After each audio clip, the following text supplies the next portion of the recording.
अस्सलाम वालेकुम। आज हम क्लास 7 के एक्सरसाइज 1.8 करेंगे। एक्सरसाइज 1.8 का क्वेश्चन नंबर 1 और क्वेश्चन नंबर 2 मैं अपनी प्रीवियस वीडियो में ऑलरेडी अपलोड कर चुकी हूँ और आज हम question number 3 and question number 4 देखेंगे। Question number 3 and question number 4 start करने से पहले कुछ बेसिक कॉन्सेप्ट हैं, पहले उनको देखते हैं। अब हम देखते हैं इक्विवेलेंट सेट। इक्विवेलेंट सेट क्या है? Two sets A and B are said to be equivalent if they have the same number of elements.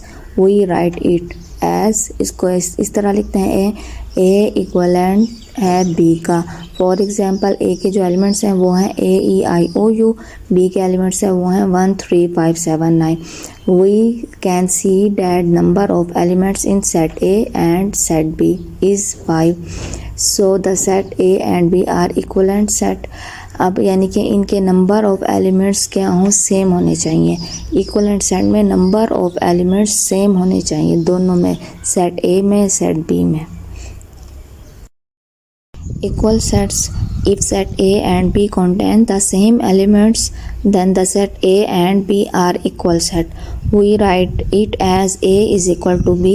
For example, A के जो elements हैं वो हैं 2 3 5 7 9, B के elements हैं 5 2 7 3 9। अब मैं सिंपल तरीके से बताती हूँ इक्वल सेट क्या है। इक्वल सेट में नंबर ऑफ एलिमेंट्स सेम हो और जो उनमें दिए गए नंबर्स ऑफ एलिमेंट्स बेशक उनके अरेंज चेंज हो लेकिन वो दोनों में सेम होने चाहिए। जैसे ए में है 2 3 5 7 9, बी में भी वही मौजूद है लेकिन उसकी अरेंज चेंज है, पहले है 5 फिर 2 7 3 9। The sets A and B have the same elements, so the sets A and B are equal set. Equal sets are always equivalent set. Equivalent sets may or may not be equal. अब हम देखते हैं disjoint set.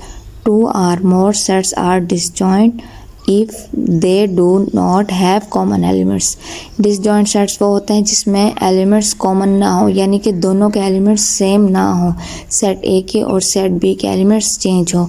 For example, A के जो elements हैं वो हैं 3 5 8 9, B के elements हैं 1 7 1 4 7 11। ये क्या है? disjoint set. Overlapping sets. Two or more sets are overlapping sets if they have at least one common elements. यानी कि इसमें at least one common elements हो, यानी कि एक ना एक कॉमन एलिमेंट्स होना चाहिए। डिसजॉइंट सेट में क्या था कि कोई भी एलिमेंट्स दोनों में कॉमन ना हो लेकिन इसमें एक भी और या एक से ज़्यादा भी कॉमन होने चाहिए। For example A is equal to 3 5 7 9 and B is equal to 3 4 6 9। तो इसमें क्या कॉमन है? 3 कॉमन है, तो ये कौन सा सेट होगा? ओवरलैपिंग सेट होगा। उम्मीद है आपको समझ में आ गया होगा। अब हम क्वेश्चंस की तरफ चलते हैं। उम्मीद है आपको बेसिक कॉन्सेप्ट समझ में आ गए होंगे और अगर आप मेरे चैनल पे न्यू हैं प्लीज़ मेरे चैनल को लाइक कीजिए, शेयर कीजिए, सब्सक्राइब कीजिए और साथ ही बेल आइकन का नोटिफिकेशन भी ऑन कर दें ताकि मेरी आने वाली न्यू वीडियो आप तक पहुंच सके। तो अब हम करते हैं क्वेश्चन नंबर 3। इसमें क्या गिवन है? स्टेटमेंट पढ़ते हैं पहले इसकी। Look at each pair sets and separate the equal and equivalent set. हमने क्या करना? इक्वल एंड इक्विवेलेंट सेट में बताना। हमारे पास ये मैंने क्वेश्चन नंबर 3 के यहाँ पे ऑल पार्ट्स लिख दी हैं। अब हमने इसमें बताना है कि इक्वल सेट कौन से हैं और इक्विवेलेंट सेट कौन से हैं। तो इक्वल एंड इक्विवेलेंट सेट के बारे में मैं आपको जो अभी वीडियो पहले देखी है वो उसमें मेंशन कर चुकी हूँ। अब हम देखते हैं क्वेश्चन नंबर 1। इसमें देखें जो वैल्यूज़ गिवन है A इज़ इक्वल टू 1 3 5 7 9 और B is equal to A B C D E। यानी कि हमने इक्वल क्या होता है? जिसमें नंबर ऑफ़ एलिमेंट्स भी सेम हो और जो एलिमेंट्स हो दोनों सेट में वो भी सेम हो। लेकिन इक्विवेलेंट क्या होता है? जिसमें नंबर ऑफ़ एलिमेंट्स सेम हो लेकिन बेशक जो उसमें तादाद, इट मीन्स तादाद सेम हो, उसमें जो तादाद है वो चेंज हो सकती है लेकिन वो काउंटिंग में सेम हो।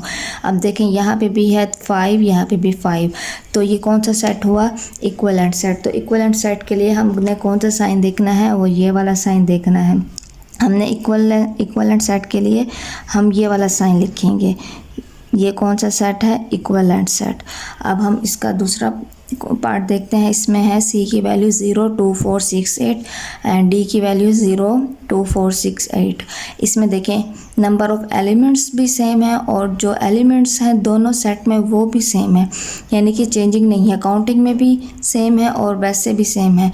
आप देखें यहाँ भी 5 है, यहाँ भी 5 है। इट मीन्स ये इक्वल सेट है। तो इक्वल के लिए हम कौन सा साइन यूज़ करते हैं? ए नहीं आएगा यहाँ पे, C is equal to D. अच्छा, अब इसका थर्ड क्वेश्चन देखते हैं हम। थर्ड में हमारे पास है 1, ई की वैल्यू 1 2 6 7 8 और यहाँ पे है 6, यहाँ पे भी है देखें 6, ठीक है। उसके बाद है 7, यहाँ भी 7, फिर उसके बाद 8, यहाँ भी 8, यहाँ पे है यहाँ पे 1 तो यहाँ पे ये है 1, यहाँ पे 2, यहाँ पे ये है 2। सेम है नंबर ऑफ़ एलिमेंट्स भी और जो सेट्स में वैल्यूज़ गिवन है वो भी सेम है, यानी कि इसमें नंबर ऑफ़ एलिमेंट्स भी सेम है और जो वैल्यूज़ गिवन है, यानी इसमें नंबर ऑफ़ एलिमेंट्स भी सेम है और जो वैल्यूज़ गिवन है वो भी सेम है। बस उनको सेट एफ में उसको अरेंज करके नहीं लिखा हुआ, इसमें अरेंज करके लिखा हुआ है। तो इट मीन्स ये क्या है? इक्वल सेट है। तो हम यहाँ पे लिखेंगे E is equal to F.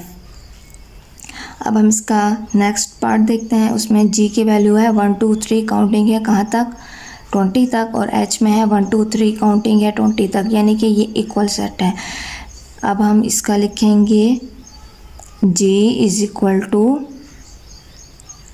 H.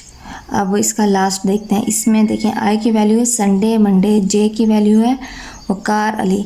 Number of elements, यानी कि जो इसमें नंबर हैं, यहाँ पे भी 2 हैं, यहाँ पे भी 2 हैं, वो सेम है, लेकिन जो वैल्यूज़ गिवन है यानी कि जो नंबर गिवन है वो सेम नहीं है। तो यहाँ पे संडे मंडे या वकार अली, तो ये कौन सा सेट हुआ? Equivalent set. और इक्वलेंट सेट के लिए हम कौन सा साइन यूज़ करेंगे? ये कौन सा सेट हुआ? Equivalent set. इक्वलेंट सेट के लिए हम साइन यूज़ करेंगे इक्वलेंट का, वो ये वाला साइन है। अब हम इसका क्वेश्चन नंबर 4 देखते हैं। अब हम इसका क्वेश्चन नंबर 4 देखते हैं। उसकी जो स्टेटमेंट है वो है look at each pair of sets and separate the disjoint and overlapping sets. हमारे पास सेट्स गिवन है, हमने उसमें से बताना है कि कौन सा सेट डिसजॉइंट है और कौन सा ओवरलैपिंग सेट है। मैंने क्वेश्चन नंबर 4 के यहाँ पे ऑल पार्ट्स लिख दिए हैं। अब हमने सिर्फ इनके आंसर लिखना है और देखना है कि कौन सा सेट डिसजॉइंट है और कौन सा ओवरलैपिंग सेट है। अब एक बार आपको, वैसे तो मैं अपनी एक वीडियो में बता चुकी हूँ डिसजॉइंट और ओवरलैपिंग के बारे में, लेकिन यहाँ पर मैं दोबारा रिपीट करती हूँ कि डिसजॉइंट क्या है। डिसजॉइंट सेट वो है जिसमें कोई भी एलिमेंट्स सेम ना हो, कॉमन ना हो, और ओवरलैपिंग सेट्स वो है जिसमें एट लीस्ट 1 एलिमेंट सेम हो, 1 से ज़्यादा भी सेम हो सकते हैं, 1 तो लाजमी हो। अब हमने देखना कि कौन सा डिसजॉइंट और कौन सा ओवरलैपिंग। अब इसका क्वेश्चन नंबर 1 देखें। ये देखें क्वेश्चन नंबर 1 है, इसका जो फर्स्ट पार्ट है क्वेश्चन नंबर 4 का फर्स्ट पार्ट, उसमें वैल्यू है 7 9 8 9 और बी है ABCDE, यानी कि इसमें जो एलिमेंट्स है वो सेम नहीं है। तो इसका मतलब है कि ये कौन सा सेट है? Disjoint set. तो अब हम इसको लिखेंगे कैसे? Sets A and B are disjoint. अब इसके सेकंड पार्ट में देखिए, ये देखें सी की वैल्यू है 0 5 10 15, यहाँ पे है 0, यहाँ पे ये 0 कॉमन है, 5 भी कॉमन है, 10 भी कॉमन नहीं है, 9 8 नहीं है, 15। एट लीस्ट 1 या उससे ज़्यादा भी अगर कॉमन वैल्यूज़ हैं तो वो कौन सा सेट होगा? ओवरलैपिंग। तो अब हम यहाँ पे लिखेंगे सेट्स सी एंड ऐसे लिख लेते हैं डी आर ओवरलैपिंग।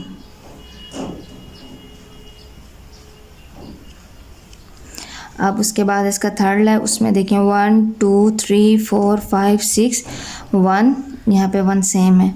उसके बाद 2 यहाँ भी है, यहाँ भी है, 3 यहाँ है, 4 5 यहाँ है, 5 6 यहाँ है। सिर्फ एक सेट नहीं है 5, लेकिन उससे फ़र्क नहीं पड़ता, हमारे पास एटलीस्ट 1 एलिमेंट्स होना चाहिए, 1 से ज़्यादा जबकि है इसमें। तो ये कौन सा सेट होगा? ये होगा ओवरलैपिंग सेट। तो हम लिखेंगे इसको sets E and F are overlapping